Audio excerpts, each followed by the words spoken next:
Hello student. आज हम लोग प्रारंभ करेंगे कक्षा 8वीं इतिहास अतीत से वर्तमान। अध्याय है 11 कला क्षेत्र में परिवर्तन। तो ये रहा हमारा अध्याय कला क्षेत्र में परिवर्तन। तो आइए इसके सारे क्वेश्चंस को हल करते हैं। सबसे पहले है सही और गलत का चयन करना और इसकी संख्या टोटल 5 है। पहला देखिए क्या है, साहित्य में पराधीनता के बोध एवं स्वतंत्रता की जरूरतों को स्पष्ट अभिव्यक्ति मिलने लगी। ठीक है, क्या यह सही है कि गलत है? तो यहाँ पे हम देखते हैं साहित्य में पराधीनता के बोध तथा स्वतंत्रता की जरूरत को स्पष्ट अभिव्यक्ति मिलने लगी। ठीक है, इसका मतलब ये हमारा बिल्कुल सही हो गया। इसके बाद देखिए दूसरा, प्रेमचंद ने आनंद मठ की रचना की। ये एक पुस्तक है। तो क्या प्रेमचंद ने देखिए बंकिम चंद्र चट्टोपाध्याय, इन्होंने वंदे मातरम और आनंद मठ इनसे संबंधित है, प्रेमचंद ने नहीं की। इसका मतलब वो गलत है। तो ये हमारा गलत हो गया। इसके बाद देखिए तीसरा, रमेश चंद्र दत्त के उपन्यास में हिंदू समर्थक प्रवृत्ति देखने को मिलती है। क्या यह सही है? तो रमेश चंद्र दत्त, ठीक है, तो ये क्या थे? ये हिंदू थे और अपनी परंपरा एवं संस्कृति से लगाव था। इन्होंने उपन्यास समाज में भारतीय अतीत के आदर्श रूप प्रस्तुत किया और ये जो चित्रण किया है वो हिंदुओं पर केंद्रित था। इसका मतलब वो बिल्कुल सही, हमारा सही हो गया। इसके बाद देखिए चौथा सवाल। चौथा है, भारतेंदु हरिश्चंद्र ने भारतीय धन के लूट को नाटक के माध्यम से पर्दाफाश किया।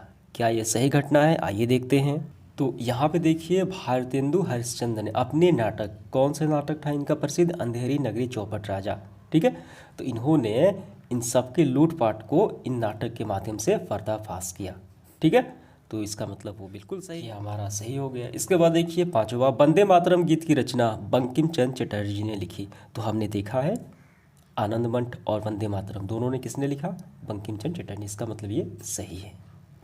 इसके बाद देखिए रिक्त स्थानों को हमें पूर्ति करना है। पहला देखिए, लकड़ी या धातु के छापे से कागज पर बनाई गई तस्वीरों को क्या कहा जाता था? आइए करते हैं इसका आंसर। तो यहाँ पे देखिए उत्कीर्ण चित्र, उत्कीर्ण चित्र कहे जाते थे। किसको कहे जाते हैं? लकड़ी या धातु के छापे से कागज पर बनाए गए चित्र। और एल्बम किसे कहा जाता है? चित्र रखने की किताब। तो इससे कोई मतलब नहीं हमें बस यही लिखना है उत्कीर्ण चित्र। ठीक है, तो इस तरीके से आपको भर लेना है उत्कीर्ण चित्र। दूसरा देखिए ख, औपनिवेशिक काल। ठीक है, तो ये अंग्रेजों के समय के जो काल होते थे 16वीं सदी और 18वीं सदी, ठीक है, तो वो सारे काल कहे जाते हैं, समय को औपनिवेशिक काल कहे जाते हैं। औपनिवेशिक काल में बनाए गए छवि चित्र होते थे। कैसे होते थे? आइए भरते हैं। तो यहाँ पे देखिए औपनिवेशिक चित्रकला की एक महत्वपूर्ण, एक लोकप्रिय शैली रूप चित्रण, छवि चित्र थी। तो वहाँ पे हमें भरना है औपनिवेशिक काल में जो चित्र होते थे वो लोकप्रिय रूप चित्रण होते थे। रूप चित्र, हालांकि रूप चित्र का मतलब छवि चित्रण होता है, लेकिन वहाँ पे लोकप्रिय होगा। इसका मतलब आप पूरा ही लिख लीजिए, लोकप्रिय शैली रूप चित्रण। ठीक है, वो आपको वहाँ पे भर लेना है। गांव में देखिए क्या है, अंग्रेजों के विजय को दर्शाने के लिए चित्रकारी की जाती थी।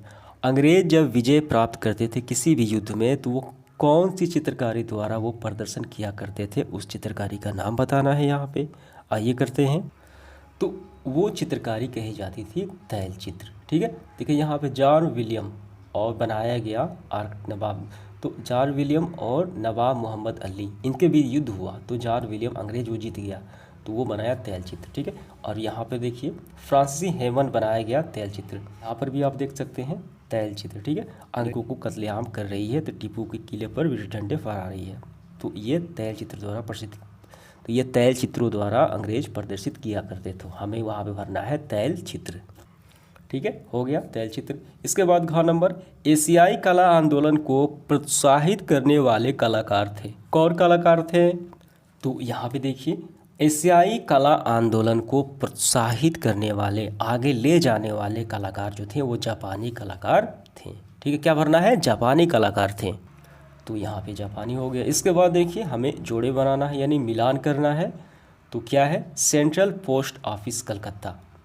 तो ये क्या है? ये भवन की शैलियाँ हैं, यानी ये जो भवन है किस शैली में इसे बनाया गया है। ठीक है, तो यहाँ पे देखिए central post office Calcutta, Victoria terminal और रेलवे स्टेशन बम्बई, मद्रा लाकोट। आइए तीनों को हम लोग देख ही लेते हैं। तो यहाँ पे देखिए सेंट्रल पोस्ट ऑफिस कलकत्ता, इसे बनाया गया है ग्रीको रोमन स्थापत्य शैली द्वारा। ठीक है, और इसके बाद कौन सा है, विक्टोरिया टर्मिनल रेलवे स्टेशन, इसे बनाया गया है गॉथिक शैली द्वारा, ठीक है। और तीसरा है हमारा मद्रा लॉ कोर्ट, तो इसे कौन सी शैली में बनाया गया है, तो इसे बनाया गया है इंडो सारसोनिक शैली, ठीक है। तो समझ में आ गया, आइए मिलान कर लेते हैं। तो सेंट्रल पोस्ट ऑफिस कलकत्ता, तो इसे बनाया गया है इंडो ग्रीक शैली, हमने देखा। Victoria terminal railway station Mumbai, ये दोनों कौन सी शैली थी, ये गोथिक शैली थी, ठीक है। मद्रा लॉ कोर्ट, ये हमने देखा इंडो सारासोनिक शैली। इसके बाद देखिए यहाँ पे क्वेश्चन है सब्जेक्टिव, तो आइए इसका आंसर करते हैं। क्या है पहला, देखिए मधुबनी पेंटिंग किस प्रकार की कला शैली थी, ठीक है, कैसी कला शैली थी, इसके अंतर्गत किस विषयों पर ध्यान रखकर चित्र बनाए जाते थे। यहाँ पे दो सवाल है, मधुबनी पेंटिंग किस प्रकार की कला शैली थी वो हमें बताना है, इसकी कला शैली बताना है, और इस मधुबनी पेंटिंग में किस विषय पर पेंटिंग यानी चित्र बनाए जाते थे। आइए इसका आंसर करते हैं। तो इसका आंसर काफ़ी सिंपल है, देखिए हम यहाँ से करेंगे। पहले देखिए मधुबनी पेंटिंग जो है चित्रकला पूर्णतः एक महिला चित्रकला शैली थी। कौन सी शैली थी हमें पूछा गया था, तो ये महिला चित्रकला शैली है, ठीक है। इस कला को पीढ़ी दर पीढ़ी विरासत के रूप में छोड़ती गई, ठीक है। और इसी तरीके से यहाँ पे आपको लिख लेना है। और इसमें किस प्रकार के चित्र बनाए जाते थे, इसमें चित्रकला में दो रूप होते थे, एक भित्ति चित्र और एक अरिपन, ठीक है, अरिपन। तो दोनों के बारे में हमें बताना है कि भित्ति में कौन से चित्र बनाए जाते थे और अरिपन में। तो पहले आप यहाँ से आप यहाँ तक लिखिए, ठीक है, इसके बारे में हो गया। अब इसके बाद मधुबनी चित्रकला में दो रूप होते, ये दोनों आपको लिखना है। और इसके भित्ति चित्र में ये पूरा, और फिर अरिपन चित्र में ये पूरा, ठीक है। यानी कुल मिलाकर देखा जाए तो आपको यहाँ से लेके यहाँ तक हो जाएगा इसका आंसर। समझ में आ गया। दूसरा सवाल देखिए क्या है हमारा, ब्रिटिश चित्रकारों ने, जो ब्रिटिश अंग्रेज चित्रकार होते थे, चित्र बनाते थे, अंग्रेज़ों की श्रेष्ठता, अंग्रेज़ों की बड़ाई, अंग्रेज़ों की अच्छाइयाँ, श्रेष्ठता एवं भारतीयों की कमतर, भारतीयों की कमियाँ, हैसियत को दिखाने के लिए, कमतर हैसियत को दिखाने के लिए किस तरह के चित्रों को दर्शाया जाता था, यानी किस तरह चित्रों से दर्शाया है। आइए इसका आंसर करते हैं। तो हम यहाँ से इसका आंसर करेंगे। देखिए 1780 में भारत आए यूरोपियन चित्रकार जोहान जोफ्रोनी द्वारा बनाया गया चित्र तीसरा और चौथा, ठीक है, ये रहा दोनों। रूप चित्रण के कुछ उदाहरण थे। कौन सा चित्र हो गया, रूप चित्रण बनाए जाते थे। इन चित्रों में भारतीय नौकरों को अपने मालिक की सेवा करते हुए दिखाया गया है। इसमें भारतीयों की हैसियत को दीनहीन, कमतर दिखाने के लिए धुंधली पृष्ठभूमि का उपयोग किया गया है, जबकि अंग्रेज मालिकों को श्रेष्ठ साबित करने के लिए उसे कीमती परिधान पहने रवीले शाही अंदाज में दिखाया गया है। तो समझ में आ गया आपको पूरा, यहाँ से यहाँ तक हो गया इसका आंसर। तीसरा सवाल देखिए, 19वीं सदी की इमारत अंग्रेजों की श्रेष्ठता, ठीक है, अंग्रेजों की श्रेष्ठता बताते थे, अधिकार सत्ता के प्रतीक और उनकी राष्ट्रवादी विचारों का प्रतिनिधित्व करती थी, यानी वो बताती थी। इस कथन के आधार पे हमें देखें यहाँ पे स्थापत्य कला शैली की विशेषताओं का वर्णन करना है। क्या करना है, स्थापत्य कला शैली की विशेषताओं का वर्णन करना है। आइए इसका आंसर करते हैं। तो आपको यहाँ से लिखना प्रारंभ करना है। 19वीं सदी से शहरों में बनने वाली इमारतों के किले सरकारी दफ्तरों, शैक्षणिक संस्थानों, ठीक है, धार्मिक इमारतों, व्यावसायिक भवन आदि प्रमुख थी। ये इमारतें अंग्रेजों की श्रेष्ठता, अधिकार श्रेष्ठता, ठीक, सत्ता के प्रतीक और उनके राष्ट्रवादी विचारों का प्रतिनिधित्व यानी बढ़ावा देती थी, ठीक है। तो यहाँ तक आपका हो गया लिखना। अब इसके बाद देखिए ये तो हो गया, अब हमें बताना है स्थापत्य कला शैली की। तो सबसे पहले आपको फिर से यहाँ से प्रारंभ करना है, यहाँ से यहाँ तक थोड़ा सा लंबा है, ठीक है। तो स्थापत्य कला शैली का उदाहरण कौन सा आ जाता है, सेंट्रल पोस्ट ऑफिस, ठीक है।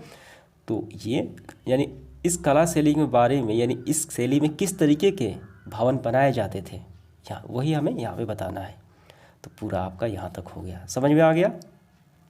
इसके बाद देखिए चौथा सवाल, साहित्य देशभक्ति से आप क्या समझते हैं, विचार करें। काफ़ी सिंपल सवाल है ये, आइए इसका आंसर करते हैं। तो इसका आंसर हम यहाँ से करेंगे। देखिए साहित्य देशभक्ति लिख के डैश देना है। देशभक्तिपूर्ण विचारों की अभिव्यक्ति के लिए साहित्य को माध्यम बनाना साहित्य देशभक्ति कहलाता है, ठीक है। और इसमें दो तीन लाइन आप जोड़ भी सकते हैं, जिसमें से जो कई क्रांतिकारियों ने अपने साहित्य के माध्यम से, अपने लेखन के माध्यम से, कविताओं के माध्यम से, गीत संगीत के माध्यम से, ठीक है, अपने साहित्य देशभक्ति को निखारा, यानी उसको हथियार बनाया। बस आपका आंसर हो गया। इस सेशन का आखिरी सवाल हमारा है पांचवा, मॉडर्न स्कूल ऑफ आर्टिस्ट से जुड़े भारतीय कलाकार, यानी इस संस्था से जुड़े जो भारतीय कलाकार थे राष्ट्रीय कला को प्रोत्साहित करने के विषय का चयन किया। ठीक है, जो चित्र उन्होंने चयन किया 12, 13 और 14 के आधार पे बताना है कि कौन से यानी कौन कौन से चित्र बनाए, कौन भारतीय कलाकार जो इन संस्थान से जुड़े हुए थे। ठीक है, और ये आपको नहीं करना है, ये आपको ध्यान रखना है। तो आइए इसका आंसर करते हैं। तो यहाँ पे देखिए चित्र 12, 13 और 14, तो हमें ऐसे लिखना है भारतीय कलाकार, यानी जो वो संस्थान दिया गया उसका नाम लिखना है, उस संस्थान से जुड़े। ठीक है, यहाँ पे व्यक्ति हैं अविनाश टैगोर, इन्होंने चित्र 12 में क्या बनाया, मेरी माँ द्वारा रचित चित्र बनाया, पहला इनका हो गया। चित्र 13, ठीक है, संस्थान से जुड़े कौन, अविंद्रनाथ द्वारा बनाया गया चित्र कालिदास कविता पर निर्वासित यक्ष, ये पूरा आपको लिखना है, इनके द्वारा बनाया गया। और चित्र 13 में जागृत दाह ठीक है, पांडवों के वनवास के दौरान लक्ष्य दाह के जलने के चित्र, ये नंदलाल द्वारा, ये भारतीय थे चित्रकार, इन्होंने बनाया। तो 3 हो गए चित्रकार, अविंद्रनाथ, ठीक है, अवनींद्रनाथ और इसके बाद नंदलाल। तो समझ में आ गया, ये तीनों आपको लिख लेना है, बस हो गया इसका आंसर। तो समाप्त होता है आज का सेशन, धन्यवाद।